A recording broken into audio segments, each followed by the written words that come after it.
tēnei, te urutapunui o tāne. Ko te tūpuna wharenui, te whakatīnanatanga o tēnei atua. Ki te tihi o te wharenui, ko te kōruru. Ko te kōruru, te kānohi o te wharenui. Ki ngā tahataha o te kōruru, ko ngā maihi. Ko ngā maihi, ngā ringa roa o te wharenui. Kua whakanikoniko ki ngā whakairo me ngā kōwhaiwhai. Ko ngā raparapa, ngā matimati e heke mai ana i ngā pito o ngā maihi. Ko ēnei, ngā matimati o te wharenui. Ko ngā amo, ngā pautaha tū ki mua tonu o te wharenui.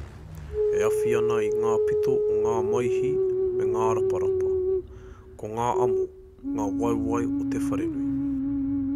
Ki te rito o te wharenui, ko te pau toko manawa. Ko tēnei te manawa e whakahaumaru i te wharenui.